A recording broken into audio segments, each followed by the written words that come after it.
आज सुनेंगे अमृतवेले का महत्व। हर संबंध का सुख लो और नष्ट मोहा बनो। बाप को सर्व संबंधों से अपना बना लिया है, सिर्फ बाप के संबंध से नहीं, लेकिन सर्व संबंध बाप के साथ हो गए। बाप को अपना बनाना अर्थात बाप का खुद बनना। बाप को अपना बनाना अर्थात हम बाप का खुद बनना। तो सर्व संबंध से एक बाप दूसरा न कोई। जिसके सर्व संबंध बाप के साथ हो गए उसका विशेष गुण क्या दिखाई देगा? जिसके सर्व संबंध बाप से हो गए उसका विशेष गुण क्या दिखाई देगा? हर्षित मुक्ता। वह सदा निर्मोही होगा, किसी में भी मोह नहीं। जब किसी तरफ लगाव अर्थात झुकाव नहीं तो माया से हार हो नहीं सकती।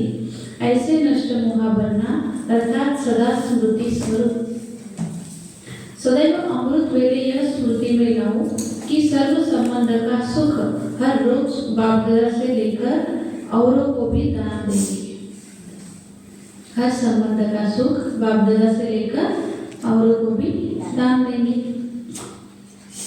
हर संबंध का सुख लो, सर्व सुखों के अधिकारी बन, औरों को भी बनाओ। ऐसे अधिकारी समझने वाले सदा बाप को अपना साथी बनाकर चलते हैं। सिर्फ अमृत वेले नहीं, लेकिन दिन और रात बाबा साथी बनकर चलता है। जो भी काम हो तो साकार साथी याद न आवे, पहले बाप याद आवे। कोई भी कार्य हो तो साकार माना देहधारी साथी याद नहीं आना चाहिए, लेकिन बाबा याद आना चाहिए। सच्चा मित्र भी तो बाप ही है ना। सच्चा मित्र दोस्त कौन है? बाप ही। ऐसे सच्चे साथी का साथ लो तो सहज ही सर्व से न्यारा और प्यारा बन जाएंगे। एक बाप से लगन है तो नष्ट मोहा है। बुद्धि में सदैव एक बाप की याद है तो नष्ट मोहा है। एक संबंध की भी अनुभूति से वंचित रहेंगे तो सारा कल्प वंचित रह जाएंगे।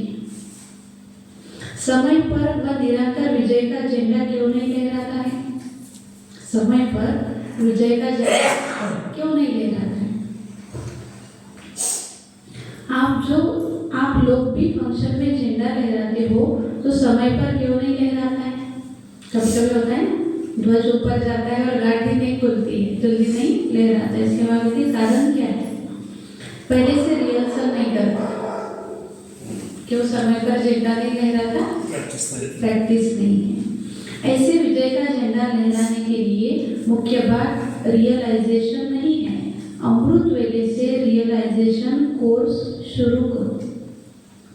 अमृत वेले रियलाइजेशन है ना, फील होना, समझना, ये शुरू करो। वर्णन तो सभी करते हो, लेकिन वर्णन करना और रियलाइजेशन करना अर्थात अनुभूति करना, इसमें अंतर हो जाता है। मुख से कहना और मन बुद्धि से अनुभव करना, इससे अंतर हो जाता है। एक है सुनना व सुनाना कि बाप से सर्व संबंध है, लेकिन हर एक संबंधों की अनुभूति और प्राप्ति अपनी अपनी है। क्या कह रहे हैं बाबा? हर एक संबंध की अनुभूति और प्राप्ति अपनी अपनी है। जैसे बाप के संबंध से याद करेंगे तो बाप से प्राप्त है, दोस्त के संबंध से तो जो दोस्त से मिलता है वो बाप से मिलेगा। माँ के संबंध से याद करेंगे तो जो माँ से मिलता है मदद सुख, वो शिव बाबा से मिलेगा। वह प्राप्ति में मगन रहो तो पुरानी दुनिया के वातावरण से सहज ही उपराम रह सकते हो। हर कार्य के समय भिन्न भिन्न संबंध का अनुभव कर सकते हो और उसी संबंध के सहयोग से निरंतर योग का अनुभव कर सकते हो।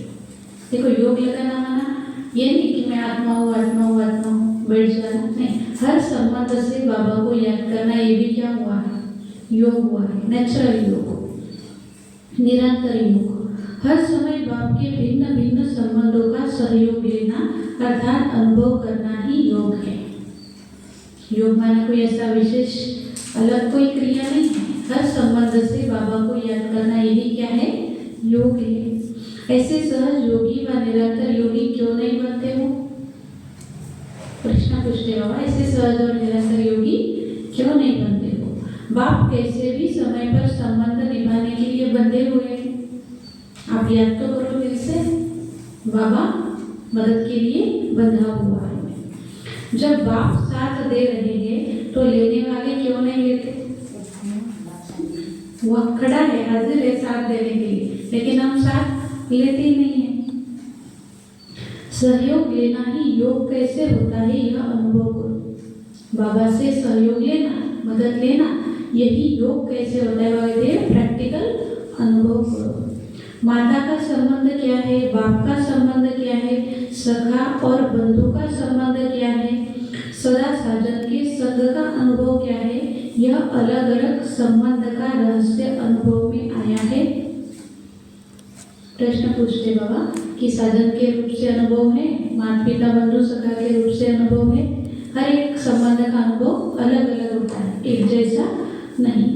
अगर एक भी संबंध की अनुभूति से वंचित रह गए तो सारा कल्प वंचित रह जाएंगे, क्योंकि कल्प में अब ही सर्व अनुभव की खान प्राप्त होती है।